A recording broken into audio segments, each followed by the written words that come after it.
ಮೊದಲಿಗೆ ನಮ್ಮೆಲ್ಲರ ಗುರುಗಳಾದ ಡಾಕ್ಟರ್ ಬ್ರಹ್ಮಶ್ರೀ ಪಿತಾಮಹ ಸುಭಾಷ್ ಪತ್ರಿಜಿ ಅವರಿಗೂ, ಸ್ವರ್ಣಮಾಲಮ್ಮನವರಿಗೂ ನನ್ನ ಕೋಟಿ ಕೋಟಿ ಶಿರಸಾಷ್ಟಾಂಗ ನಮಸ್ಕಾರಗಳು. ನನಗೆ ಜನ್ಮ ನೀಡಿದ ತಂದೆ ತಾಯಿಗಳಿಗೂ ಹಾಗೂ ನನ್ನ ಪ್ರಥಮ ಗುರುಗಳಾದ ಶ್ರೀಮತಿ ಮನೋರಮಾ ಮೇಡಮ್ ರವರಿಗೂ ನನ್ನ ಹೃದಯಪೂರ್ವಕ ನಮಸ್ಕಾರಗಳು.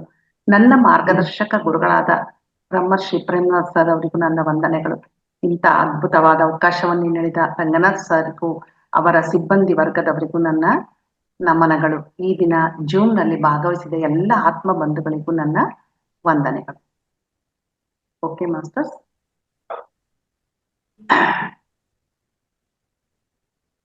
ಸೃಷ್ಟಿಯಿಂದಲೇ ಎಲ್ಲವನ್ನು ಕಲಿಯಬೇಕು. ಹೌದು, ಕಲಿಕೆ ನಿರಂತರ. ನಾವು ಯಾವಾಗ್ಲೂ ವಿದ್ಯಾರ್ಥಿಗಳೇ ಅಂತ ಅನ್ಕೋಬೇಕಂತೆ. ಹಾಗೆ ಅನ್ಕೊಂಡಾಗ ನಾವು ಹೊಸದನ್ನು ಸ್ವೀಕರಿಸ್ತೇವೆ. ಇಲ್ಲ, ನನಗೆಲ್ಲಾ ಗೊತ್ತಿದೆ, ಇಷ್ಟೇ ಇರೋದು, ನನಗೆ ಗೊತ್ತಿರ್ಲಾರ್ದು ಏನೂ ಇಲ್ಲ ಅಂದ ತಕ್ಷಣ ಅಲ್ಲಿ ನಾಲೆಡ್ಜು ಸ್ಟಾಪ್ ಆಗ್ಬಿಡುತ್ತೆ. ನಮಗೆ ಏನು ಕಲಿಯಕ್ಕಾಗಲ್ಲ. ಪ್ರತಿಯೊಬ್ಬರಿಂದ ಒಂದು ಕಲಿಬೇಕು. ಈಗ ಯಾರೋ ಒಬ್ರ ಹತ್ರ ಹೋಗಿರ್ತೀವಿ, ಅವನಿಗೆ ಏನೋ ಗೊತ್ತಿಲ್ಲ, ಆದ್ರೆ ಏನೋ ಒಂದು ವಿಷಯ ಹೇಳ್ತಾನೆ ನಮಗೆ ಅವನು, ಅದು ನಮಗ್ ಗೊತ್ತಿರಲ್ಲ. ಅವಾಗ ಏನ್ ಮಾಡ್ಬೇಕು, ನಾವು ಅದನ್ನ ಸ್ವೀಕರಿಸ್ಬೇಕು. ಅವನು ಎಂಥ ವ್ಯಕ್ತಿನೇ ಆಗಿರ್ಲಿ, ಅವನೊಂದು ಒಳ್ಳೇದು ಕೊಟ್ಟಿದ್ದಾನ, ತಗೊಳ್ಬೇಕು. ಹಾಗೆ ಪ್ರತಿಯೊಬ್ಬರಿಂದಲೂ ಕಲಿಕೆ ಇದೆ, ಕಲಿಕೆ ನಿರಂತರ. ಒಬ್ರು ಗುರುಗಳು ಹೇಳ್ತಾ ಇದ್ರು, ಯಾವಾಗ್ಲೂ ನಾವು ಗಿಡ ಅನ್ಕೋಬೇಕಂತೆ, ಹಂಗಂದ್ರೆ ನನ್ನಲ್ಲಿ ಅಹಂಕಾರ ಬರಲ್ಲ. ನಾ ಮರ ಅನ್ಕೊಂಡ್ರೆ ಆಗ್ಲೇ ಬೆಳೆದು ಬಿಟ್ಟಿನಿ ಅಂತ ಅಹಂಕಾರ ಬರುತ್ತೆ. ಅದಕ್ಕೆ ನಾವು ಪ್ರತಿ ಒಬ್ರು ವಿದ್ಯಾರ್ಥಿಗಳಂತ ತಿಳ್ಕೋಬೇಕು. ಕಲಿಕೆ ಅದು ಸಹಜ, ನಿಜ. ಯಾವತ್ತು ಇದು ಮುಗಿಯೋದೇ ಇಲ್ಲ. ನಾಲೆಡ್ಜ್ ಅನ್ನೋದು ತಿಳ್ಕೊಂತಲೇ ಹೋಗ್ತಾ ಇದ್ರೆ ಹಾಗೆ ಕಲಿತಾನೇ ಇರ್ತೀವಿ. ಅಷ್ಟೇ ಅಲ್ಲ, ನಾವು ತಿಳಿದುಕೊಂಡ ಜ್ಞಾನವನ್ನು ನಮ್ಮ ನಿತ್ಯ ಜೀವನದಲ್ಲಿ ಅಳವಡಿಸ್ಕೊಳ್ಬೇಕು. ಆಗ್ಲೇ ನಾವು ಅದ್ಭುತವಾದ ಒಂದು ತೃಪ್ತಿಯ ಜೀವನವನ್ನು ನಡೆಸ್ಬೋದು. ಹಾಗೆ ಇವತ್ತಿನ ಟಾಪಿಕ್ ಬಂದ್ಬಿಟ್ಟು ಸೃಷ್ಟಿಯಿಂದಲೇ ಎಲ್ಲವನ್ನು ಕಲಿಯಬೇಕು. ಹೌದು, ಎಲ್ಲ ಇದೆ ಸೃಷ್ಟಿಯಲ್ಲಿ, ಏನ್ ಬೇಕಾದ್ರೂ ಅದು ತಗೋಬಹುದು. ಇಲ್ಲಿ ಸೃಷ್ಟಿ ಅಂದ್ರೆ ಬ್ರಹ್ಮಾಂಡ ಆಗುತ್ತೆ, ಯೂನಿವರ್ಸ್ ಆಗುತ್ತೆ, ದೇವತೆಯವರು ಆಗತ್ತೆ, ಇಡೀ ಪ್ರಪಂಚ ಆಗತ್ತೆ. ಎಲ್ಲವೂ ಸಮಸ್ತ ಏನೇನ್ ನಮ್ ಕಣ್ಣಿಗೆ ಕಾಣಿಸುತ್ತೆ ಎಲ್ಲವೂ ಸೃಷ್ಟಿ. ಹಾಗೆ ಎಲ್ಲ ಸೃಷ್ಟಿ ಅನ್ಕೊಂತೀವಿ, ಆದ್ರೆ ಇದು ಮೂಲ ಹೇಗೆ ಅಂತ ಸ್ವಲ್ಪ ತಿಳ್ಕೊಳ್ಳಿ. ಮೊದಲು ಜಗನ್ಮಾತೆ ಪ್ರತ್ಯಕ್ಷ ಅವತರಿಸ್ತಾಳೆ. ಆಕೆ ತ್ರಿಮೂರ್ತಿಗಳನ್ನು ಆಕೆ ಸೃಷ್ಟಿ ಮಾಡ್ತಾಳೆ. ಬ್ರಹ್ಮ, ವಿಷ್ಣು, ಮಹೇಶ್ವರ ಅವರಿಗೆ ಅವರ ಕಾರ್ಯಗಳನ್ನು ಕೊಡ್ತಾಳೆ.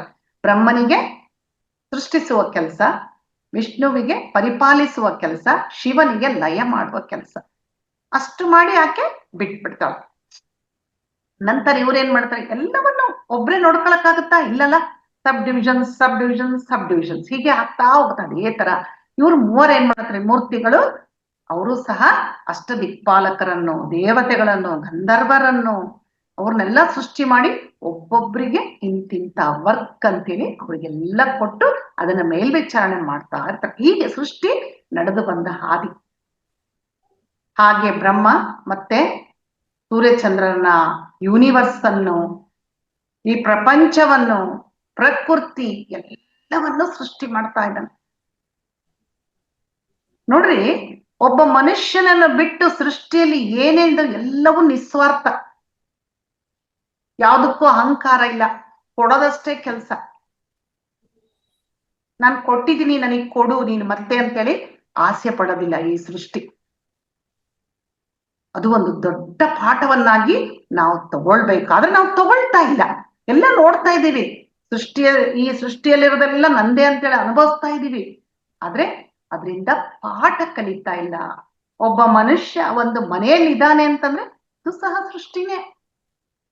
ಫ್ಯಾಮಿಲಿ ಮೆಂಬರ್ಸು ಸೃಷ್ಟಿನೇ, ನಿರ್ಜೀವ ವಸ್ತುಗಳು ಸಹ ಸೃಷ್ಟಿನೇ, ಎಲ್ಲವೂ ಸೃಷ್ಟಿ.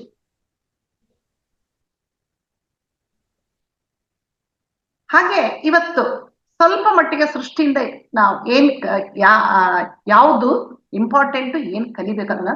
ಹಾಗೆ ಸೂರ್ಯ, ಪ್ರಕೃತಿ, ಬ್ರಹ್ಮಾಂಡ. ನೋಡ್ರಿ, ಸೂರ್ಯ ಭಗವಾನ ಪ್ರತಿನಿತ್ಯ ಉದಯಿಸೋದೇ ಆತನ ಕೆಲಸ. ಯಾರಾದ್ರೂ ಇವತ್ತು ಬಿಸಿಲು ಜಾಸ್ತಿ ಇದೆಪ್ಪ, ಇವತ್ತು ನೀನು ಉದಯಿಸ್ಬೇಡ, ನಾಳೆ ಅಲ್ಲ, ಇಂದ 2 ದಿವಸ ಬಿಟ್ಟು ನೀನು ಕಾಣಿಸ್ಕೊ ಅಂತಂದ್ರೆ ಕಾಣಿಸ್ಕೊಂತಾನ ಇಲ್ಲ. ಆತನ ಕೆಲಸ ಬೆಳಿಗ್ಗೆ ಹುಟ್ಟೋದು, ಸಂಜೆ ಮುಳುಗೋದು, ಇದೇ ಕೆಲಸ ಅದನ್ನು. ಹಾಗೆ ಎಲ್ಲರಿಗೂ ಸಮಾನವಾಗಿ ಬೆಳಕನ್ನು ನೀಡ್ತಾನೆ. ಯಾವುದು ಏನು ಭೇದ ಭಾವ ಇಲ್ಲ. ಇವನು ಶ್ರೀಮಂತ, ಇವನು ಜಾಸ್ತಿ ಬೆಳಕು ಕೊಡ್ಬೇಕು, ಇವನಿಗೆ ಬಡವ, ಇವನಿಗೆ ಕಡಿಮೆ ಕೊಡ್ಬೇಕಂಬಿಲ್ಲ. ಪ್ರತಿಯೊಬ್ಬರಿಗೂ ಸಮಾನವಾಗಿ ಕೊಡೋದೇ ಅಷ್ಟೇ ಕೆಲಸ. ಆದ್ರೆ ನಾವು ಯಾವುದು ಸಮಾನ ಇಲ್ಲ. ಓ, ಇವ್ರು ನಮಗೆ ಬೇಕಾದರಪ್ಪ, ಇವ್ರು ಚೆನ್ನಾಗಿ ಮಾಡೋಣ, ಇವರು ಸ್ವಲ್ಪ ಹಣ ಕಮ್ಮಿ ಇದೆ ಅವರಿಗೆ, ಇವ್ರಷ್ಟೇನು ಶ್ರೀಮಂತರಲ್ಲ, ಇವ್ರನ್ನ ಅಷ್ಟಕ್ಕಷ್ಟೇ ನೋಡೋಣ. ಆದ್ರೆ ಆ ಭಗವಂತನಿಗೆ, ಅದಕ್ಕೆ ಸೂರ್ಯನನ್ನು ದೇವತೆಗೆ ಹೋಲಿಸ್ತಾರೆ. ನಿನ್ನಲ್ಲಿ ನಮಸ್ಕಾರ ಮಾಡ್ತಾರೆ, ನಿನ್ನಲ್ಲಿರೋ ಗುಣ ನನಗೂ ಬರ್ಲಿ ಅಂತೇಳಿ. ಬೆಳಗ್ಗೆ ಎದ್ದ ತಕ್ಷಣ ಎಸ್ಪೆಷಲಿ ಹೆಣ್ಣು ಮಕ್ಕಳು ತುಳಸಿ ಗಿಡಕ್ಕೆ ನೀರು ಹಾಕಿ ಆ ಸೂರ್ಯನನ್ನು ನಮಸ್ಕಾರ ಮಾಡ್ತಾರೆ. ಸೂರ್ಯ ನಮಸ್ಕಾರದ ಆಸನಗಳನ್ನು ಹಾಕ್ತಾರೆ ಎಷ್ಟೋ ಜನ. ನಂತರ ಸೂರ್ಯನ ಶಾಖ ಪ್ರತಿಯೊಬ್ಬರಿಗೂ ಬೇಕು. ಸೂರ್ಯ ಅಲ್ದ್ರೆ ಶಾಖ ಅಲ್ದ್ರೆ ಯಾವುದು ಬದುಕಲ್ಲ. ಮನುಷ್ಯ ಆಗ್ಲಷ್ಟೇ, ಗಿಡ ಮರಗಳಾಗ್ಲಿ ಅಷ್ಟೇ, ಆತನ ಶಾಖ ಬೇಕೇ ಬೇಕು. ಎಷ್ಟೋ ನೋಡ್ರಿ ಗಿಡ ಮರಗಳು, ಕೆಲವು ಗಿಡಗಳಿದಾವೆ, ಶೋ ಪ್ಲಾಂಟ್ಸ್ ಅಂತೀವಲ್ಲ, ಮನೆಯೊಳಗೆ ಇಟ್ಕೊಂಡಿರ್ತಾರೆ, ಸ್ವಲ್ಪ ನೀರ್ ಹಾಕ್ತಾರೆ ಅದಕ್ಕೆ. ಆದ್ರೆ ಅವರೆಲ್ಲರೂ ಆ ಬೆಳಕಿಗೆ, ಶಾಖಕ್ಕೆ ಸ್ವಲ್ಪ ಹೊತ್ತು, ದಿನಕ್ಕೆ ಸ್ವಲ್ಪ ಹೊತ್ತು ಹೊರಗಡೆ ಇಟ್ಟು ಮತ್ತೆ ಒಳಗಡೆ ತರ್ತಾರೆ. ಅದಕ್ಕೆ ನಾವು ಆ ಸೂರ್ಯನ ತರಹ ಇರೋದನ್ನ ಕಲಿಬೇಕು. ಇದೇ ತರ ನೋಡ್ರಿ ಆ ಪಂಚಭೂತಗಳು ಕೂಡ. ಆಕಾಶ ಎಷ್ಟು ವಿಸ್ತಾರವಾಗಿದೆ, ಆಕಾಶ ಅಷ್ಟು ಎತ್ತರ ಇದ್ರು ಅದಕ್ಕೆ ಅಹಂಕಾರ ಇಲ್ಲ. ಭೂಮಿ ಎಲ್ಲವನ್ನೂ ಸಹಿಸಿಕೊಳ್ಳುತ್ತೆ. ನೀನು ಒಳ್ಳೆಯನಾಗಿರು, ನನ್ನ ಹತ್ರ ಇರ್ತೀಯ, ಕೆಟ್ಟನಾಗಿರು ನನ್ನ ಹತ್ರ ಇರ್ತೀಯ, ಯಾರನ್ನೂ ಅದು ಅಲ್ಲ ಗೆಳೆಯೋದಿಲ್ಲ. ಅಷ್ಟು ಸಹನಾಮೂರ್ತಿ ಭೂಮಿ. ಹಾಗೆ ನೀರು, ಅದು ನಿರಂತರವಾಗಿ ಹರಿಯುತ್ತಲೇ ಇರುತ್ತೆ, ಎಲ್ಲರ ದಾಹ ಹಿಂಗಿಸುತ್ತೆ, ಕರೆಂಟ್ ಕೊಡುತ್ತೆ, ಕೊಡದಷ್ಟೇ ಕೆಲಸ ಅದ್ರದ್ದು. ಅಗ್ನಿ ಅಡಿಗೆಗೆ ಬೇಕೇ ಬೇಕು. ಹೀಗೆ ಈ ಪ್ರಕೃತಿಯಿಂದ, ಈ ಪಂಚಭೂತಗಳಿಂದ ಎಷ್ಟೋ ವಿಷಯಗಳು, ಎಲ್ಲವೂ ನಿಸ್ವಾರ್ಥ ಸೇವೆ ಮಾಡ್ತವೆ. ಹಾಗೆ ನಾವು ಕೊಡೋದನ್ನ ಕಲಿಬೇಕು. ಎಲ್ಲ ಕೊಡುವುದಕ್ಕೆ ಸಿದ್ಧವಾಗಿದವಂತೆ. ಇನ್ನೂ ಹೇಳ್ಬೇಕು ಅಂತಂದ್ರೆ, ನಾವು ಆಕ್ಸಿಜನ್ ತಗೊಂಡು ಇಂಗಾಲದ ಡೈಆಕ್ಸೈಡ್, ಕಾರ್ಬನ್ ಡೈಆಕ್ಸೈಡ್ ಬಿಡ್ತೀವಿ. ಆದ್ರೆ ಗಿಡ ಏನ್ ಮಾಡುತ್ತೆ, ಎಲ್ಲವೂ ಆಕ್ಸಿಜನ್ ತಗೊಂಡ್ರೆ ಆಕ್ಸಿಜನ್ ಸಿಗಲ್ಲ ಮನುಷ್ಯನಿಗಂತೇಳಿ ಆ ಕಾರ್ಬನ್ ಡೈಆಕ್ಸೈಡ್ ತಗೊಂಡು ಆಕ್ಸಿಜನ್ ಬಿಡುತ್ತವೆ. ನೋಡಿ, ಅಲ್ಲಿ ಕೂಡ ಭಗವಂತನ ಸೃಷ್ಟಿ ಎಷ್ಟಿದೆಯಲ್ಲ. ಯಾವುದು ನಾವು ಬಿಡೋದು ಕೆಟ್ಟದು ಅದನ್ನು ಸ್ವೀಕರಿಸುತ್ತೆ, ಅದು ಬಿಡೋದು ನಮಗೆ ಒಳ್ಳೇದು. ಏನಲ್ಲ ವಿಚಿತ್ರ ಸೃಷ್ಟಿಯಲ್ಲಿ, ಎಲ್ಲ ಅಲ್ಲ ನಿಜ. ಹಾಗೆ ಪ್ರಕೃತಿ, ಇಲ್ಲಿ ಪ್ರಕೃತಿ ಅಂದ ತಕ್ಷಣ ನಮಗೆ ನೆನಪಿಗೆ ಬರೋದು ಗಿಡ ಮರಗಳಲ್ಲ. ಮಾನವರಿಗೆ ಎಷ್ಟು ಬೇಕಾದ್ರೂ ನೆರಳನ್ನು ಕೊಡುತ್ತೆ ಗಿಡ. ಹಾಗೆ ಹಣ್ಣು ಹಂಪಲುಗಳನ್ನು ಕೊಡುತ್ತೆ, ತಣ್ಣನೆ ಗಾಳಿ ಬೀಸುತ್ತೆ, ನೆರಳನ್ನು ಕೊಡುತ್ತೆ, ಎಲ್ಲವನ್ನು ಕೊಡುತ್ತೆ. ಹಾಗೆ ಮಳೆಗೆ ಸಹ ಕಾರಣವಾಗುತ್ತೆ. ನಂತರ ಅದು ಅಕಸ್ಮಾತ್ ಗಿಡ ಸತ್ತು ಹೋಯ್ತು, ಯಾರಾದ್ರೂ ಕಡಿದ್ರು ಅಂದ್ರೆ ಅದರ ಕಟ್ಟಿಗೆ ಸಹ ಎಷ್ಟು ಉಪಯೋಗಕ್ಕೆ ಬರುತ್ತೆ. ಆದ್ರೆ ನಾವು ಕೃತಜ್ಞತೆ ಇಲ್ಲದೆ ಮರ ಗಿಡಗಳನ್ನು ನಮ್ಮ ಸ್ವಾರ್ಥಕ್ಕಾಗಿ ಅವನ್ನ ಕಡಿತಾ ಇದ್ದೀವಿ. ಇನ್ನು ಕೊಡೋದೆಲ್ಲಿಂದ ಬಂತ್ರಿ? ಕಡಿತಾ ಇದ್ರೆ ಏನ್ ಕಲ್ತಿದೀವಿ ನಾವು ಈ ಸೃಷ್ಟಿಯಿಂದ? ತಗೊಳ್ಳೋದಷ್ಟೇ ನಮಗ್ ಗೊತ್ತು. ಹಾಗೆ ಪ್ರೇಮ್ನಾಥ್ ಸರ್ ಯಾವಾಗ್ಲೂ ಒಂದು ಉದಾಹರಣೆ ಹೇಳ್ತಾ ಇದ್ರು. ಅವರು ಏನಪ್ಪಾ ಅಂತಂದ್ರೆ, ಅವರು ಒಂದು ಸಲ ಟ್ರೆಕ್ಕಿಂಗ್ ಹೋದಾಗ ಅವ್ರು ಎಲ್ಲರಿಗೂ ಹೇಳ್ತಿರ್ತಾರೆ, ನೀವೆಲ್ಲ ಒಂದು ಗಿಡನ ಅಪ್ಕೊಳ್ರಿ, ಒಂದ್ ದೊಡ್ಡ ಆಲದ ಮರದ ಇದನ್ನ ಅಪ್ಕೊಳ್ರಿ, ನಿಮ್ಗೆ ಏನ್ ಮೆಸೇಜ್ ಕೊಡುತ್ತೋ ಗಿಡ ಹೇಳ್ರಿ. ಎಲ್ಲರೂ ಅಪ್ಕೊಂಡಾಗ ಎಲ್ಲರೂ ನೀರು ನೀರು ನೀರು ಹರಿತಾ ಇರೋ ನೀರ್ ಕಾಣಿಸ್ತು ನಮಗೆ ಅಂತ ಹೇಳ್ತಾರೆ. ಸರ್ಗೆ ಅರ್ಥ ಆಗಲ್ಲಂತೆ. ಆಯ್ತು ಅಂತ ಲಾಸ್ಟಿಗೆ ಸರ್ ಆ ಗಿಡ ನಿಂತ್ಕೊಂಡು, ಅಮ್ಮ ತಾಯಿ, ನೀನು ಎಲ್ಲರಿಗೂ ಹರಿಯ ನೀರ್ ಕಾಣಿಸ್ಕೊಂಡಿ ಅಂತ, ಇದ್ರ ಏನ್ ಅರ್ಥ, ನೀನ್ ಏನ್ ಮೆಸೇಜ್ ಕೊಡ್ತೀಯ ಕೊಡು ಅಂತಂದ್ರೆ, ಆವಾಗ ಮರ ಹೇಳ್ತಂತೆ, ನೋಡ್ರಿ, ನೀರಿಗಾದ್ರೆ ಎಲ್ಲೋದ್ರೂ ಅಲ್ಲಿ ಹೋಗುತ್ತೆ, ಚಲನಾಶಕ್ತಿ ಇದೆ. ಯಾರಿಗಾದ್ರೂ ದಾಹ ಆಗಿದ್ರೆ ಅದು ನೀರ್ ಕೊಡುತ್ತೆ, ಯಾರಿಗಾದ್ರೂ ಹಸಿವೆ ಆದ್ರೆ ಹಸಿವೆ ಹಿಂಗ್ಸುತ್ತೆ. ಅದು ಯಾರಿಗ್ ಬೇಕಾದ್ರೆ ಎಲ್ಲಿ ಇರ್ತಾರೋ ಅಲ್ಲೇ ಹೋಗುತ್ತೆ. ಆದ್ರೆ ನನಗೆ ಆತರ ಚಲನಾಶಕ್ತಿ ಇಲ್ಲ. ಯಾರಿಗ್ ಏನ್ ಬೇಕಂದ್ರೆ ಅವ್ರೇ ಬಂದು ನನ್ನ ಹತ್ರ ಬರ್ಬೇಕು ಅಂತ ಹೇಳ್ತಾರೆ. ನೋಡ್ರಿ, ಅಷ್ಟೆಲ್ಲಾ ಕೊಟ್ರು ನಾನು ಇನ್ನೂ ಏನು ಮಾಡಕ್ ಆಗ್ತಾ ಇಲ್ಲ ಇವರಿಗೆ ಅಂತೇಳಿ ಅದು ಚಡಪಡಿಸುತ್ತೆ ಆ ಮರ. ನೋಡಿ ಎಂಥ ನಿಸ್ವಾರ್ಥ ಸೇವೆ ಅದರದ್ದು. ನಂತರ ಬ್ರಹ್ಮಾಂಡ, ಬ್ರಹ್ಮಾಂಡ ಆ ಸೃಷ್ಟಿ, ಆ ಭಗವಂತನ ಸೃಷ್ಟಿಯೇ ಬ್ರಹ್ಮಾಂಡ ಅಂದ್ರೆ ಯೂನಿವರ್ಸ್. ಎಲ್ಲೆಲ್ಲೂ ಇದೆ ಯೂನಿವರ್ಸ್. ಯೂನಿವರ್ಸ್ ಅನ್ನೋ ಶಬ್ದ ನಾವು ಯಾವಾಗ ಕೇಳ್ತಾ ಇದ್ವಿ ಗೊತ್ತಾ? ಈ ಧ್ಯಾನಕ್ಕೆ ಬಂದ ಮೇಲೆ ಗೊತ್ತು, ಪ್ರಪಂಚ ಬ್ರಹ್ಮಾಂಡ ಅಷ್ಟೇ ಗೊತ್ತು. ಆದ್ರೆ ಯೂನಿವರ್ಸ್ ನಲ್ಲಿ ಅಗಾಧವಾದ ಜ್ಞಾನ ಇದೆ. ಎಷ್ಟು ಬೇಕಂದ್ರೆ ಅಷ್ಟು ಜ್ಞಾನ. ಇಂಥದೇ ಜ್ಞಾನ ಬೇಕಂದ್ರೂ ಯೂನಿವರ್ಸ್ ಜೊತೆ ಕನೆಕ್ಟ್ ಆದ್ರೆ ಸಿಕ್ಬಿಡುತ್ತೆ. ಆದ್ರೆ ಯಾಕೆ ನಮಗೆ ಇಷ್ಟ ದಿವಸ ಗೊತ್ತಿರ್ಲಿಲ್ಲ ಅಂದ್ರೆ ಆ ಕನೆಕ್ಷನ್ ನಾವು ಕಳ್ಕೊಂಡ್ಬಿಟ್ಟಿದ್ವಿ. ಯಾಕೆ? ನಮ್ಮ ರಾಗದ್ವೇಷಗಳಿಂದ, ಕೋಪ, ದ್ವೇಷ, ಅಸೂಯೆ, ಮದ, ಮತ್ಸರಗಳಿಂದ ಆ ಕನೆಕ್ಷನ್ ನಾವು ತೆಗೆದು ಹಾಕ್ಬಿಟ್ಟಿದ್ವಿ. ಆದ್ರೆ ಈಗ ಧ್ಯಾನಕ್ಕೆ ಬಂದ ಮೇಲೆ ಗೊತ್ತಾಗಿದೆ ನಮ್ಗೆ, ನಿಧಾನವಾಗಿ ನಮ್ಮಲ್ಲಿ ದೈವಿ ಗುಣಗಳನ್ನೆಲ್ಲ ಬೆಳೆಸ್ಕೊಂಡು ಮತ್ತೆ ಪುನಃ ನಾವು ಆ ಯೂನಿವರ್ಸ್ ಜೊತೆಗೆ ಕನೆಕ್ಟ್ ಆಗ್ತಾ ಇದ್ದೀವಿ. ಆ ಕನೆಕ್ಷನ್ ಅನ್ನು ಸಂಪಾದಿಸ್ಕೊಂಡಿದೀವಿ. ಯಾವಾಗ ನಮಗೆ ಏನು ಬೇಕಂದ್ರೆ ಆ ಯೂನಿವರ್ಸ್ ನ ಕೇಳ್ಬಿಟ್ರೆ, ಅದಕ್ಕೆ ಕನೆಕ್ಟ್ ಆದ್ರೆ ಸಾಕು, ಎಲ್ಲವೂ ನಮಗೆ ಸಿಕ್ಬಿಡುತ್ತೆ. ಆ ಯೂನಿವರ್ಸ್ ಏನ್ ಬೇಕು ಅಂದ್ರೆ ಕೃತಜ್ಞತಾ ಭಾವನೆ. ಪ್ರತಿಯೊಂದಕ್ಕೂ ಮನುಷ್ಯ ಕೃತಜ್ಞತಾ ಭಾವನೆ ತೋರಿಸ್ಬೇಕು. ಅಪ್ಪ ಭಗವಂತ, ನಮಗೆಲ್ಲ ಎಷ್ಟೊಂದು ಕೊಟ್ಟಿದೀಯಪ್ಪ ನೀನು. ಒಳ್ಳೆ ಮಕ್ಕಳನ್ನ ಕೊಟ್ಟಿದ್ಯಾ, ಒಳ್ಳೆ ಗಂಡನ್ ಕೊಟ್ಟಿದ್ಯಾ, ಒಳ್ಳೆ ಮನೆ ಕೊಟ್ಟಿದ್ಯಾ, ಒಳ್ಳೆ ಸ್ನೇಹಿತರನ್ನ ಕೊಟ್ಟಿದ್ಯಾ, ಒಳ್ಳೆ ಗುರುಗಳನ್ನ ಕೊಟ್ಟಿದ್ಯಾ. ನೀವೆಷ್ಟು ಕೃತಜ್ಞತೆ ಅರ್ಪಿಸಿದ್ರು ಸಾಕು. ಈ ಒಂದು ಕೃತಜ್ಞತೆ ಸಾಕು ಯೂನಿವರ್ಸಿಗೆ. ಅಷ್ಟೇ ಅಲ್ಲ, ಅದಕ್ಕೆ ಶರಣಾಗತಿ ಆಗ್ಬೇಕು. ಅವಾಗ ಅದರಲ್ಲಿರೋ ಜ್ಞಾನ ಎಲ್ಲ ನಮಗೆ ಸಿಗುತ್ತಂತೆ. ಆದ್ರೆ ಕನೆಕ್ಷನ್ ಆಗೋದು, ಇದಕ್ಕೆ ಧ್ಯಾನ ಸಾಧನೆ ತುಂಬಾ ಮುಖ್ಯ. ಹೀಗೆ ನಾವು ಯೂನಿವರ್ಸ್ ಜೊತೆಗೆ ಒಂದಾಗಬೇಕು, ಅದರ ಜ್ಞಾನವನ್ನು ಪಡೆದುಕೊಳ್ಬೇಕು ಅಂತಂದ್ರೆ ಧ್ಯಾನದ ಜೊತೆಗೆ self love, positive attitude, creativity, ಸ್ಥಿತಪ್ರಜ್ಞತೆ, ಕೃತಜ್ಞತಾ ಭಾವನೆ ಎಲ್ಲವನ್ನು ನಾವು ಬೆಳೆಸ್ಕೊಳ್ಬೇಕು. ಇವೆಲ್ಲವನ್ನು ಬೆಳೆಸ್ಕೊಂಡು ಧ್ಯಾನ ಸಾಧನೆಯಿಂದ ಆ ಯೂನಿವರ್ಸ್ ಜೊತೆಗೆ ಕನೆಕ್ಷನ್ ಬೆಳೆಸ್ಕೊಳ್ತೇವೆ. ಆಗ ನಮ್ಮಲ್ಲಿ ಸಂಶಯ ಅನ್ನೋದೇ ಇರೋದಿಲ್ಲ. ನಮಗೆ ಯಾವ ತರ ಆಗ್ತೀವಂದ್ರೆ ಯೂನಿವರ್ಸ್ ಬೇರೆ ಅಲ್ಲ, ನಾವು ಬೇರೆ, ಎಲ್ಲ ಒಂದೇ, ಒನ್ನೆಸ್ ಎಲ್ಲ. ನಾವೆಲ್ಲ ಒಂದೇ ಅಂದಾಗ ನಿನ್ನಲ್ಲಿರೋ ಜ್ಞಾನ ನನಗೂ ಇರುತ್ತೆ, ನನ್ನಲ್ಲಿರೋ ಜ್ಞಾನ ನಿನಗೂ ಇರುತ್ತೆ, ಅಷ್ಟೇ. ಹೀಗೆ ನಾವು ಸೃಷ್ಟಿಯಿಂದ ಏನ್ ಕಲಿತೀವಪ್ಪ, ಕಲಿಬೇಕು ಅಂದ್ರೆ ನಿಸ್ವಾರ್ಥತೆ, ಎಲ್ಲರನ್ನು ಪ್ರೀತಿಯಿಂದ ನೋಡೋದು, ಎಲ್ಲವನ್ನು ಕೊಡೋದು, ಎಲ್ಲರಲ್ಲೂ ಭಗವಂತ ಇದ್ದಾನೆ ಎನ್ನುವ ಭಾವನೆ, ಇವೆಲ್ಲವೂ ನಾವು ಸೃಷ್ಟಿಯಿಂದ ಕಲಿತೀವಿ. ಸೇವಾ ಮನೋಭಾವ, ನಾನಿನ್ನೂ ವಿದ್ಯಾರ್ಥಿ, ಕಲಿಯುವುದು ಬೇಕಾದಷ್ಟಿದೆ ಎನ್ನುವ ಭಾವನೆ, ಎಲ್ಲವೂ ಸೃಷ್ಟಿಯ ಒಂದು ಕೊಡುಗೆ. ನಾವು ಕಲಿಬೇಕು, ಕಣ್ತೆಗೆದು ನೋಡ್ಬೇಕಷ್ಟೇ. ಪ್ರಕೃತಿ ನಮಗೆ ಏನೆಲ್ಲಾ ಕೊಡ್ತಾ ಇದೆ ಅಂತ ನೋಡ್ತಾ ಇರ್ಬೇಕು. ಓಕೆ, ಈಗ ಇನ್ನೊಂದೇನಪ್ಪಾ ಅಂದ್ರೆ, ಭಗವಂತ ಇನ್ನೂ ಇಷ್ಟೆಲ್ಲ ಸೃಷ್ಟಿ ಮಾಡಿ ಇನ್ನೂ ಸಾಕಾಗ್ಲಿಲ್ಲ ಅಂತ ಆತಗೆ. ಅಯ್ಯೋ, ನಾನು ಎಷ್ಟೇ ಹೇಳಿದ್ರು, ಎಲ್ಲಾ ಕೊಟ್ರು, ಇನ್ನೂ ಜನರು ಇನ್ನೂ ಮೂಢನಂಬಿಕೆಯಲ್ಲೇ ಇದ್ದಾರ, ಇನ್ನ ಪಾಪಗಳನ್ನು ಮಾಡ್ತಾ ಇದಾರೆ ಅಂತೇಳಿ ತಾನೇ 10 ಅವತಾರಗಳನ್ನು ಎತ್ತಿ ಬರ್ತಾನೆ. ಎತ್ತಿ ಬಂದು ಆತೇನು ದೇವರಾಗಿ ಇರೋದಿಲ್ಲ, ಸಾಮಾನ್ಯ ಮನುಷ್ಯನಾಗಿ ಹುಟ್ಟಿ ಎಲ್ಲರಲ್ಲೂ ಒಂದು ಜಾಗೃತಿಯನ್ನು ಮೂಡಿಸ್ತಾನೆ. ನೀನು ಹೀಗಿರು, ನೀನ್ ಇಂಥ ಗುಣಗಳನ್ನು ಬೆಳೆಸ್ಕೋ, ಆದರ್ಶವಂತನಾಗಿ ಬಾಳು, ಹೀಗೆ ಪ್ರೀತಿಯನ್ನು ಕೊಡು, ನಿಸ್ವಾರ್ಥತೆಯನ್ನು ಕೊಡು ಅಂತೇಳಿ ಜಗತ್ತಿಗೆ ತೋರಿಸಿದ. ಆ ಅವತಾರನ ಸ್ವಲ್ಪ ತಿಳ್ಕೊಳ್ಳೋಣ ಇವಾಗ ನಾವು. ಯಾವ್ಯಾವ ಅವತಾರ? ಮತ್ಸ್ಯ ಅವತಾರ, ಕೂರ್ಮ ಅವತಾರ, ವರಾಹ ಅವತಾರ, ನರಸಿಂಹ ಅವತಾರ, ವಾಮನ ಅವತಾರ, ಪರಶುರಾಮನ ಅವತಾರ,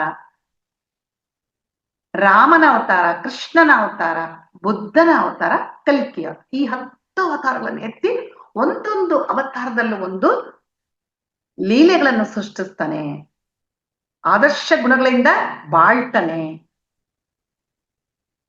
ಆದರ್ಶಗಳನ್ನು ತೋರಿಸ್ತಾನೆ, ನೀವು ಹೀಗೆ ಇದೆ ಅಂತ ಮೆಸೇಜ್ ಕೊಡ್ತಾನೆ. ಫಸ್ಟ್ ಇಂದು ಮತ್ಸ್ಯ ಅವತಾರ. ಮತ್ಸ್ಯ ಅಂದ್ರೆ ಮೀನು, ಮೀನಾಗಿ ಹುಟ್ಟಿ ಆತ ಒಂದು ಅವತಾರ ತಾಳ್ತಾನೆ. ಅಂದ್ರೆ ಏನ್ ಮೆಸೇಜ್ ಅಪ್ಪ ಅಂದ್ರೆ, ಎಲ್ಲಾ ಪ್ರಾಣಿ ಸಕಲ ಪ್ರಾಣಿ ಕೋಟಿಗಳೆಲ್ಲರೂ ಸಮಾನರು. ಹಾಗೆ ಮೀನು ಹೇಗೆ ಹೊರಗಡೆ ಇರೋದಿಲ್ಲೋ ಒಳಗಡೆ ಇರುತ್ತೆ, ಅದೇ ತರ ನಾವು ಸಹ ಹೊರಗಡೆ ಆಕರ್ಷಣೆಗೆ ಒಳಗಾಗಬಾರ್ದು. ನಮ್ಮ ಅಂತರಂಗದಲ್ಲಿ ಪ್ರಯಾಣ ಮಾಡಬೇಕು ಅಂದ್ರೆ ಧ್ಯಾನ ಸಾಧನೆಯನ್ನು ಮಾಡಿದ್ರೆ ನಮ್ಮ ಜೀವನ ಆನಂದವಾಗಿ ಅಂದು ಒಂದು ಮೆಸೇಜ್, ಸುಂದರವಾದ ಮೆಸೇಜ್. ನಂತರ ಕೂರ್ಮಾವತಾರ. ಕೂರ್ಮಾವತಾರ ಯಾಕೆ ತಾಳ್ತಾನೆ ಭಗವಂತ, ನಮಗೆ ಕತೆ ಗೊತ್ತು ಅಲ್ಲ. ಸಮುದ್ರ ಮಥನ ಆಗುವಾಗ ಆ ಪರ್ವತ ಒಂದು ಹಾವನ್ನು ಹಗ್ಗವನ್ನಾಗಿ ಮಾಡಿಕೊಂಡು ಮಥನ ಮಾಡಿದಾಗ ದೇವರು ದಾನವರು, ದೇವತೆಗಳು ದಾನವರು, ಆ ಪರ್ವತ ನೀರಲ್ಲಿ ಮುಳುಗು ಹೋಗದ ಹಾಗೆ ಭಗವಂತ ಕೂರ್ಮಾವತಾರವನ್ನು ತಾಳಿ ಅದರ ಭಾರವನ್ನು ತನ್ನ ಬೆನ್ನಿನ ಮೇಲೆ ಹೊತ್ತುಕೊಳ್ತಾನೆ. ಇದು ಒಂದು. ಇನ್ನೊಂದೇನಂದ್ರೆ ಆ ಆಮೆಗೆ ಯಾವಾಗ ಹೋಗ್ತಾ ಇರ್ಬೇಕಾದ್ರೆ ಎಲ್ಲಿ ಅಪಾಯ ಎದುರಾಗುತ್ತೋ ತನ್ನ ಕಾಲುಗಳನ್ನು ಕೈಕಾಲುಗಳನ್ನು ತಲೆಯನ್ನು ಒಳಗೆ ಎಳೆದುಕೊಂಡು ಒಂದು ಬಾಲ್ ತರ ಆಗ್ಬಿಡುತ್ತೆ. ಅದರ ಬೆನ್ನು ಎಷ್ಟು ಗಟ್ಟಿ ಅಂದ್ರೆ ಏನ್ ಮಾಡಿದ್ರು, ಒಂದು ಗುಡ್ಡ ಅದರ ಮೇಲೆ ಇಟ್ಟರು ಕೂಡ ಏನಾಗಲ್ಲ ಅದಕ್ಕೆ. ಹಾಗೆ ನಾವು ಸಹ ಮನುಷ್ಯರು ಕಷ್ಟ ಬಂದಾಗ ಹೆದರದೆ ಕುಗ್ಗು ಹೋಗದೆ ಆ ಆಮೆ ತರ ಗಟ್ಟಿಯಾಗಿ ನಿಲ್ಬೇಕು ಅನ್ನೋದೇ ಆತ ಕೊಡೋ ಒಂದು ಮೆಸೇಜ್. ನಂತರ ವರಾಹ ಅವತಾರ ಎತ್ತುತ್ತಾನೆ, ಮೂರನೇದು. ವರಾಹ ಅವತಾರ ಯಾಕೆ ಎತ್ತುತ್ತಾನೆ? ಹಿರಣ್ಯಾಕ್ಷ ಆ ಭೂಮಿನ ತುಳಿಯೋಕೆ ಬರ್ತಾನೆ, ಭೂಮಿನ ಹಿಡ್ಕೊಳಕ್ ಬರ್ತಾನೆ. ಬಂಧಿಸ್ಬೇಕಂತ ಬಂದಾಗ ಆ ಭೂಮಿ ತಾಯಿ ಒದ್ದಾಡ್ತಾಳೆ. ಅದನ್ನು ನೋಡಲಾರದೆ ಆತ ರಾಕ್ಷಸರ ಯಾವಾಗ್ಲೂ ಭಗವಂತ ಒಂದೇ ಒಂದು ಲೈನ್ ಹೇಳ್ಬೋದು, ದುಷ್ಟ ಶಿಕ್ಷಣ ಶಿಷ್ಟ ರಕ್ಷಣ ಅಂತ. ಆಕೆಯ ಕೂಗನ್ನು ಕೇಳಲಾರದೆ ವರಾಹ ಅವತಾರನಾಗಿ ಬಂದು ಆ ಭೂಮಿಯನ್ನು ತನ್ನ ಮೂಗಿನ ಮೇಲೆ ಇಟ್ಟುಕೊಂಡು ಕಾಪಾಡಿ ಹಿರಣ್ಯಾಕ್ಷನನ್ನ ಸಂಹರಿಸ್ತಾನೆ. ಇದು ಕತೆ ಅಲ್ಲ. ಆದ್ರೆ ಇಲ್ಲಿ ಏನ್ ಮೆಸೇಜ್ ಕೊಡ್ತಾ ಇದ್ದಾನೆ? ಹಂದಿ ಅಂದ್ರೆ ಕೇವಲ ಅಲ್ಲ, ಆದ್ರೆ ಭಗವಂತನೇ ಹಂದಿಯ ರೂಪ ತಾಳಿದ್ದಾನೆ. ಯಾಕೆ ನೀನ್ ನೋಡ್ತೀಯ ಹಂದಿನ? ಕೇವಲವಾಗಿ ನೋಡ್ತೀಯ? ಅಷ್ಟೇ ಅಲ್ಲ, ಅಜ್ಞಾನವನ್ನು ಸಂಹರಿಸಿ ಜ್ಞಾನಿಗಳನ್ನು ಎತ್ತಿ ಹಿಡಿಯೋ ಕೆಲಸ ನಾವು ಮಾಡ್ಬೇಕಂತೆ. ಎಲ್ಲರಿಗೂ ಕೊಡ್ಬೇಕು, ಧ್ಯಾನ ಪ್ರಚಾರ ಮಾಡಿ ಎಲ್ಲರಲ್ಲೂ ಜ್ಞಾನದ ಬೀಜವನ್ನು ನಾವು ಬಿತ್ತಬೇಕು. ನಂತರ 4ನೇ ಅವತಾರ ನರಸಿಂಹ ಅವತಾರ. ಇದು ಸಹ ಅಷ್ಟೇ. ಹಿರಣ್ಯಕಶಿಪನ್ನು ಕೊಲ್ಲೋದಕ್ಕೋಸ್ಕರ ಆತ ವಿಚಿತ್ರವಾಗಿ ವರವನ್ನು ಬೇಡ್ತಾನೆ, ಸಾವು ಬರಬಾರ್ದಂತ. ಆದ್ರೂ ಸಾಯ್ಲೇಬೇಕಲ್ಲ. ಆತನ ಅಟ್ಟಹಾಸ ಮೀರಿದಾಗ ಭಗವಂತ ಆತನ ಕೋರಿಕೆಗೆ ತಕ್ಕಂತೆ, ಅಂದ್ರೆ ಏನೇನ್ ಬೇಡ್ಕೊಂಡಿರ್ತಾನೆ ಅದೆಲ್ಲದಕ್ಕೂ ಆಪೋಸಿಟ್ ಆಗಿ, ಅಂದ್ರೆ ಅಪೋಸಿಟ್ ಅಂದ್ರೆ ಅದೇ ತರನೇ ನರನಲ್ಲ, ಮನುಷ್ಯನಿಂದಲ್ಲ, ಪ್ರಾಣಿಯಿಂದಲ್ಲ, ಬೆಳಿಗ್ಗೆ ಅಲ್ಲ, ಸಂಜೆ ಅಲ್ಲ, ಶಸ್ತ್ರಾಸ್ತ್ರಗಳಿಂದ ನನಗೆ ಸಾವು ಬರಬಾರದು ಅಂತ ಅದೇ ತರನೇ ಒಂದು ಹೊಸ ಅವತಾರ. ಅರ್ಧ ದೇಹ ಮನುಷ್ಯಂದು, ಅರ್ಧ ದೇಹ ಪ್ರಾಣಿ. ನರಸಿಂಹ ಅವತಾರ ತಾಳ್ಬಿಟ್ಟು ಬಂದು ಆತನನ್ನು ತನ್ನ ಉಗುರುಗಳಿಂದಲೇ ಸಂಹಾರ ಮಾಡ್ತಾನೆ. ನಂತರ ವಾಮನ ಅವತಾರ. ಇದು ಸಹ ಅಷ್ಟೇ. ಪುರಾಣಗಳಲ್ಲಿ ಹೇಳೋ ಹಾಗೆ ಬಲಿಚಕ್ರವರ್ತಿ ರಾಕ್ಷಸರ ರಾಜ, ಹೌದಾ? ಆತನನ್ನು ಸಂಹಾರ ಮಾಡ್ಬೇಕಂತೇಳಿ ಭಗವಂತ ಒಂದು ಪುಟ್ಟ ದೇಹ ಹೊತ್ಕೊಂಡು ಬರ್ತಾನೆ, ಬಾಲಕನ ರೂಪದಲ್ಲಿ ಬರ್ತಾನೆ ವಾಮನನಾಗಿ. ಬಲಿಚಕ್ರವರ್ತಿ ದಾನಶೂರ ಆತ, ಯಾರು ಏನೇ ಕೇಳಿದ್ರು ಕೊಡ್ತಾ ಇರ್ತಾನೆ. ಹಾಗೆ ವಾಮನ ಹೋಗಿ ನನಗೆ 3 ಹೆಜ್ಜೆಗಳ ಜಾಗ ಕೊಡುವಂತ, ಅಷ್ಟೇ ತಾನೇ ತಗೊಳ್ರಿ ಅಂತ. ಆದ್ರೆ ಭಗವಂತ ಮೃಗಾಕಾರವಾಗಿ ಬೆಳೆದು ಒಂದು ಕಾಲು ಭೂಮಿಯ ಮೇಲೆ, ಒಂದು ಕಾಲು ಆಕಾಶದಲ್ಲಿ ಇಡ್ತಾನೆ. ಇನ್ನೊಂದು ಕಾಲು ಎಲ್ಲಿ ಇಡ್ಲಿ ಅಂತ ಕೇಳಿದಾಗ ಬಲಿಚಕ್ರವರ್ತಿ ತನ್ನ ತಲೆಯನ್ನು ತೋರಿಸಿದಾಗ ಆತನ ತಲೆಯ ಮೇಲೆ ಕಾಲಿಟ್ಟು ತುಳಿದು ಬಿಡ್ತಾನೆ. ಆತನ ಸಂಹಾರ ಆಯ್ತು ಅಂತ ಅಲ್ಲಿ. ಆದ್ರೆ ಇಲ್ಲಿ ಏನ್ ಮೆಸೇಜ್ ಅಂದ್ರೆ, ನಾವು ಸಹ ಧ್ಯಾನ ಸಾಧನೆಯಿಂದ ಎತ್ತರಕ್ಕೆ ಬೆಳೆದಂದ್ರೆ ಆತ್ಮಶಕ್ತಿಯಲ್ಲಿ ಎತ್ತರಕ್ಕೆ ಹೋಗಿ ಆ ಊರ್ಧ್ವ ಲೋಕಗಳ ಒಂದು ಜ್ಞಾನವನ್ನು ತಗೊಳ್ಬೇಕು ಅಂತ. ನೋಡಿ ಎಷ್ಟು ಚೆನ್ನಾಗಿ ಹೇಳ್ತಾರಲ್ಲ.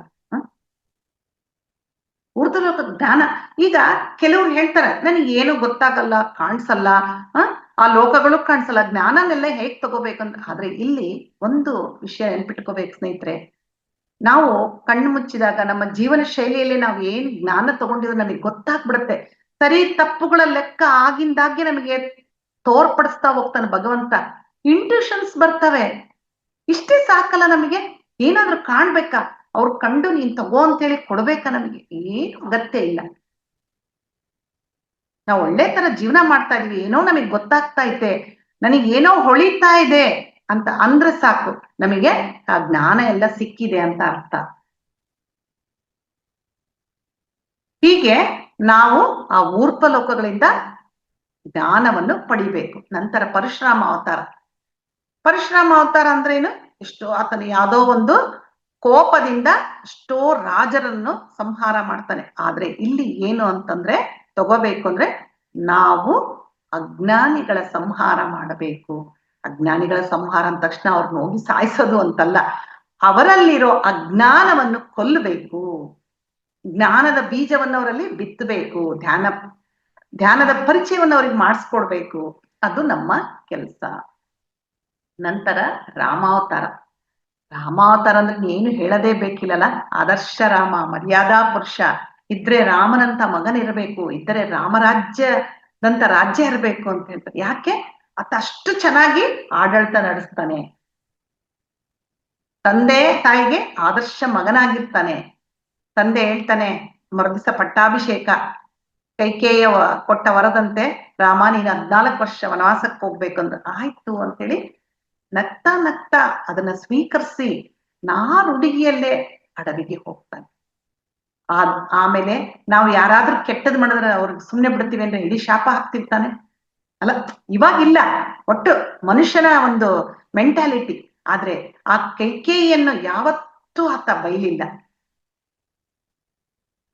ಇನ್ನೂ ಆಕೆಗೆ ಥ್ಯಾಂಕ್ಸ್ ಅಂತ ಹೇಳಿ ಹೋಗ್ತಾನೆ. Divine plan. ಅವರು ಅಡವಿಗೆ ಹೋಗ್ಲೇಬೇಕಾಗಿತ್ತು, ಡಿವೈನ್ ಪ್ಲಾನ್. ಆದ್ರೆ ಮತ್ತೆ ಯಾರಿಂದಲಾದ್ರೂ ಒಂದೊಂದು ಗೊತ್ತಾದ್ರೆ ಸಾಕು ಅದನ್ನ ತನ್ನ ರಾಜ್ಯದಲ್ಲಿ ಅಳವಡಿಸ್ತಾನೆ. ಜನಕ ಮಹಾರಾಜ ಹೇಳ್ಕೊಡ್ತಾನೆ, ನೀನು ಈ ತರ ಇರು ಆ ತರ ಇರು ಅಂತ, ಅದನ್ನು ತನ್ನ ರಾಜ್ಯದಲ್ಲಿ ಇಂಪ್ಲಿಮೆಂಟ್ ಮಾಡ್ತಾನೆ. ಸೀತಾದೇವಿ ಹೇಳ್ತಾಳೆ ಏನಾದ್ರು, ಅದನ್ನು ಇಂಪ್ಲಿಮೆಂಟ್ ಮಾಡ್ತಾನೆ. ಅದಕ್ಕೆ ಅದು ರಾಮರಾಜ್ಯವಾಯ್ತು. ಯಾವ್ದಾದ್ರು ಒಂದು ರಾಜ್ಯ ಸುಭಿಕ್ಷವಾಗಿದೆ ಅಂತ ರಾಮರಾಜ್ಯ ಅಂತ ಕರೀತಾರೆ. ಅಂತ ಅವತಾರವನ್ನ ಎತ್ತಿ ಆದರ್ಶ ಗಂಡನಾಗಿ, ಮಗನಾಗಿ, ತಂದೆಯಾಗಿ ಜಗತ್ತಿಗೆ ಮಾದರಿಯಾಗಿದ್ದ. ನಂತರ ಕೃಷ್ಣಾವತಾರ. ನೋಡ್ರಿ, ಕೃಷ್ಣಾವತಾರ ಕೃಷ್ಣಂದು ತುಂಬಾ ಕಷ್ಟದ ಜೀವನ. ಅಂದ್ರೆ ದೇವ ಆದ್ರೂ ಕೂಡ ಗೋಕುಲದಲ್ಲಿ ಗೊಲ್ಲರ ಕುಲದಲ್ಲಿ ಹುಡ್ತಾನೆ ಅಲ್ಲ. ಚಿಕ್ಕ ವಯಸ್ಸಿನಲ್ಲೇ ರಾಕ್ಷಸರ ಕಾಟ, ಹೇಗೋ ಬೆಳೆದು ಆಗ್ತಾನೆ, ದೊಡ್ಡವನು ಆಗ್ತಾನೆ, ಎಲ್ಲಾ ರಾಕ್ಷಸರನ್ನ ಸಂಹಾರ ಮಾಡ್ತಾನೆ. ಮತ್ತೆ ಕೃಷ್ಣ ಅಂದ ತಕ್ಷಣ ನಮ್ಮ ನೆನಪಿಗೆ ಬರೋದು ಭಗವದ್ಗೀತೆ. ಇದು ಎಲ್ಲ ಕಾಲಕ್ಕೂ ಅನ್ವಯಿಸುವ, ತೆಗೆದುಕೊಳ್ಳುವ ಜ್ಞಾನ. ಚಿಕ್ಕವರಿಂದ ಮುದುಕರವರೆಗೆ ಇದರಲ್ಲಿ ಸ್ವೀಕರಿಸ್ಬೋದು ಈ ಜ್ಞಾನನ. ಅದನ್ನ ಅರ್ಜುನನಿಗೆ ಎಲ್ಲಿ ಬೋಧಿಸ್ತಾನೆ? ಯುದ್ಧ ಭೂಮಿಯಲ್ಲಿ. ಅರ್ಜುನ ಎಲ್ಲ ನಮ್ಮವ್ರನ್ನೆಲ್ಲ ನೋಡ್ಬಿಟ್ಟು, ನಾನು ಎಲ್ಲರೂ ನನಗೆ ಬಂಧುಗಳೇ, ಇವ್ರನ್ನೆಲ್ಲ ನಾನು ಹೇಗೆ ಕೊಲ್ಲಲಿ ಅನ್ನೋ ಮೋಹದಲ್ಲಿ ಬಿದ್ದು ಯುದ್ಧ ಮಾಡಲ್ಲ ಅಂತ ಶಸ್ತ್ರಾಸ್ತ್ರಗಳನ್ನು ಕೆಳಗೆ ಇಟ್ಟಾಗ ಆಗ ಬೋಧನೆಯಾಗಿದ್ದೆ ಭಗವದ್ಗೀತೆ. ಅದನ್ನು ಕೇಳಿದ ತಕ್ಷಣ ಅರ್ಜುನ ಆಯ್ತು, ಮೋಹ ಎಲ್ಲ ಕಳ್ಕೊಂಡು ಆಯ್ತು, ಧರ್ಮಕ್ಕೋಸ್ಕರ ಯಾರೇ ಇದ್ರು ನಾನು ಅವ್ರನ್ನ ಸಂಹಾರ ಮಾಡ್ಲೇಬೇಕಂತೇಳಿ ಯುದ್ಧ ಮಾಡ್ತಾನೆ. ಅಷ್ಟೇ ಅಲ್ಲ, ಅಂತ ದೇವರಾದ್ರೂ ಸಹ ಅರ್ಜುನನ ರಥಕ್ಕೆ ಸಾರಥಿ ಆಗ್ತಾನೆ ಭಗವಂತ. ನೋಡಿ ಎಷ್ಟು ಅಲ್ಲ. ನಾವು ಏನಾದ್ರೂ ಶ್ರೀಮಂತರು, ನಾನೇ ಇದು ಅಂತ ನಾನು ಕೆಳಗ್ ಕೂಡ್ತೀನಿ ಇದು ಅಂತಂದ್ರೆ ಮನುಷ್ಯನಲ್ಲಿ ಎಷ್ಟು ಅಹಂಕಾರ ಬರುತ್ತೆ. ನಾನ್ ದೊಡ್ಡೋನು, ಇಡೀ ಊರಿಗೆ ದೊಡ್ಡ ಮನುಷ್ಯ, ದೊಡ್ಡ ಮನೆ ಇದೆ, ಅಷ್ಟೊಂದು ಆಸ್ತಿ ಪಾಸ್ತಿಗಳಿದಾವೆ, ನನ್ನ ಇವರು ಕೇವಲವಾಗಿ ನೋಡ್ತಾರ ಅಂತ ಬಂದು ಬಿಡುತ್ತೆ ಮನುಷ್ಯನಿಗೆ. ಕೃಷ್ಣನ ನೋಡಿ ಕಲಿಬೇಕು ನಾವು. ನಂತರ 9ನೇ ಅವತಾರ ಬುದ್ಧನ ಅವತಾರ. ಬುದ್ಧ ಸಹ ಅಷ್ಟೇ, ರಾಜವಂಶದಲ್ಲಿ ಹುಡ್ತಾನೆ, ರಾಜ ವೈಭೋಗದಲ್ಲಿ ಅವರಪ್ಪ ಇಟ್ಟಿದ್ರು ಸಹ ಹೆಣವನ್ನು, ಮುದುಕರನ್ನು, ಎಲ್ಲರನ್ನು ನೋಡಿ, ರೋಗಿಯನ್ನು ನೋಡಿ ಅವನ ಮನಸ್ಸು ಬದಲಾಗ್ಬಿಡುತ್ತೆ. ಯಾಕೆ ಇಷ್ಟು ದುಃಖ ಪಡ್ತಾ ಇದ್ದಾರೆ? ಈ ದುಃಖಕ್ಕೆಲ್ಲ ಏನ್ ಕಾರಣ? ಇದನ್ನ ನಿವಾರಣೆ ಮಾಡೋದು ಹೇಗೆ? ಇದಕ್ಕೇನಾದ್ರೂ ಮಾರ್ಗ ನಾನು ಹುಡುಕ್ಲೇಬೇಕು ಅಂತೇಳಿ ಚಿಕ್ಕ ಮಗುವನ್ನು, ಹೆಂಡತಿಯನ್ನು ಎಲ್ಲಾ ಬಿಟ್ಟು ಹೋಗ್ತಾನೆ. ಕಡೆಗೆ ಒಂದು ದಿನ ಜ್ಞಾನೋದಯ ಆಗಿ ಆಗ ಹೊರಹೊಮ್ಮಿದ್ದೆ ಆನಾಪಾನಸತಿ ಧ್ಯಾನ. ನಾವೆಷ್ಟು ಕೃತಜ್ಞತೆ ಅರ್ಪಿಸಿದ್ರು ಸಾಲದು ಬುದ್ಧನಿಗೆ. ಅದನ್ನ ನಮ್ಮ ಗುರುಗಳು ಇಡೀ ಪ್ರಪಂಚದಾದ್ಯಂತ ಹರಡಿದ್ದಾರೆ. ಆ ಗುರುಗಳಿಗೆ ನಾವು ಏನ್ ಗುರುದಕ್ಷಿಣೆ ಸಲ್ಲಿಸ್ತೀವ್ರಿ? ಅವರ ಮಾರ್ಗದಲ್ಲಿ ಹೋಗದೆ ಅವರ ಸಂಕಲ್ಪಗಳನ್ನೇ ನಮ್ಮ ಸಂಕಲ್ಪಗಳನ್ನಾಗಿ ಮಾಡಿಕೊಂಡು ನಾವು ಜೀವನ ಮಾಡೋದು ಅಷ್ಟೇ, ಬೇರೆ ಏನು ಕೇಳಲ್ಲ ಅವರು.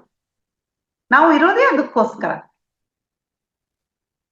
ಆತ ಬುದ್ಧ ಏನ್ ಬೋಧಿಸ್ತಾನೋ ಅದನ್ನೇ ಅನುಸರಿಸ್ತಾ ಹೋಗಿ ನನ್ನ ಜೀವನದಲ್ಲಿ. ಈ ಕೆಲವರು ಇರ್ತಾರೆ ಎಷ್ಟೊಂದ್ ಜನ ಪುಸ್ತಕ ಪಾಂಡಿತ್ಯ ಅಂತಾರೆ, ಹಾಗಿರ್ಬೇಕು ಹೀಗಿರ್ಬೇಕು ಅದನ್ನ ಮಾಡ್ಬೇಕು ಇದನ್ ಮಾಡ್ಬೇಕು ಈ ತರ ನಡಿಬೇಕು ಅಂತ. ಆದ್ರೆ ಅವರ ಜೀವನ ನೋಡ್ರಿ ಕೆಟ್ಟ ಅಸಹ್ಯವಾಗಿರುತ್ತೆ. ಅವ್ರು ಹೇಳಿದ್ದೊಂದು ಇಲ್ಲಿ ಇರೋದೇ ಬೇರೆ. ಹಾಗಿರಬಾರ್ದು. ಆದ್ರೆ ಬುದ್ಧ ತಾನು ಏನ್ ಹೇಳ್ತಾನೆ ಅದನ್ನೇ ತನ್ನ ಜೀವನದಲ್ಲಿ ಪಾಲಿಸಿ ಅನುಸರಿಸ್ತಾ ಹೋಗಿದ್ದಾನೆ. ಅದನ್ನ ನಾವು ಮಾಡ್ಬೇಕು. ಅದಕ್ಕೆ ನುಡಿದಂತೆ ನಡೆ ನಡೆದಂತೆ ನುಡಿ ಅಂತ ಹೇಳ್ತಾರೆ ಹಿರಿಯರು. ಆ ತರ ನಾವು ಜೀವನ ಮಾಡ್ಬೇಕು. ನಂತರ ಕೊನೆಯ ಅವತಾರ ಕಲ್ಕಿ ಅವತಾರ. ಇಲ್ಲಿ ಕಲ್ಕಿ ಅಂದ ತಕ್ಷಣ ನಮಗೆ ಒಂದು ಚಿತ್ರ ಕಣ್ಮುಂದೆ ಬರುತ್ತಲ್ಲ, ಏನಪ್ಪಾ ಅಂತಂದ್ರೆ ಒಬ್ಬ ಮನುಷ್ಯ ಕತ್ತಿನ ಹಿಡ್ಕೊಂಡು ಕುದುರೆ ಮೇಲೆ ಹೋಗ್ತಾ ಇರ್ತಾನೆ. ಇದು ಅರ್ಥ ಏನ್ ಮೆಸೇಜ್ ಕೊಡುತ್ತೆ ಅಂದ್ರೆ, ನಾವು ಆ ಕತ್ತಿಯನ್ನು ಹಿಡಿದುಕೊಂಡು ಧ್ಯಾನ ಸಾಧನೆ ಮಾಡ್ತಾ ಅಜ್ಞಾನವನ್ನು ಕತ್ತಿಯಿಂದ ಸಂಹರಿಸ್ಬೇಕು, ಅವರಲ್ಲಿ ಜ್ಞಾನವನ್ನು ಉಂಟು ಮಾಡಬೇಕು. ಇದೇ ಆ ಒಂದು ಮೆಸೇಜ್ ಕೊಡ. ಹೀಗೆ ಭಗವಂತ 10 ಅವತಾರಗಳಂತ ಒಂದೊಂದು ಅವತಾರದಲ್ಲಿ ಮಾನವರಿಗೆ ಮೆಸೇಜ್ಗಳನ್ನು ಕೊಟ್ಟ, ತನ್ನ ಜೀವನನೇ ಒಂದು ಪಾಠದ ತರ ಮಾಡ್ದ. ಅದ್ರೆಲ್ಲರ ಸಾರ ತಗೊಂಡು ನಾವೇ ಬದುಕ್ಬೇಕು. ಹೀಗೆ ಸೃಷ್ಟಿಯಿಂದನೇ ಎಲ್ಲವನ್ನು ಕಲಿಬಹುದು. ನಾವು ಕಲಿಬಹುದು, ಕಲಿಯಬೇಕು. ಏನ್ ಬೇಕಾದ್ರೂ ತಗೊಳ್ಳಿ ನೀವು ಸೃಷ್ಟಿಯಿಂದ, ಅಷ್ಟೊಂದು ಇದೆ. ಏನಂತ ಹೇಳತ್ತಲ್ಲ, ಅಮೃತದ ಭಂಡಾರ ಆ ಸೃಷ್ಟಿಯಲ್ಲಿದೆ. ನಾವು ಅದನ್ನು ತಗೊಂಡು ಅದನ್ನು ಕುಡಿಯಬೇಕಷ್ಟೇ. ಅಷ್ಟೇ ಮಾಡೋದು ನಾವೇನು. ಅದು ಯಾವ್ದು ಹೊಸಾದು ಎಲ್ಲೋ ಇದೆ ನಾವು ಕಂಡಿಡಿಬೇಕು ಮಾಡ್ಬೇಕಪ್ಪ ಇದೇನು ಹೊಸದಲ್ಲ ಅನ್ನೋದಲ್ಲ. ಆಲ್ರೆಡಿ ಅದರಲ್ಲಿ ಇದೆ ಎಲ್ಲ.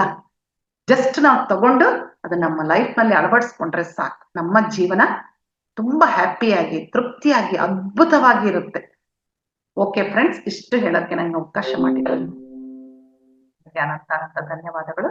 ರಂಗನಾಥ್ ಸರಿಗೂ ಅವರ ಟೀಮ್ನವರಿಗೂ ಎಲ್ಲ ಆತ್ಮ ಬಂಧುಗಳಿಗೆ ನನ್ನ ಧನ್ಯವಾದಗಳು. Thank you.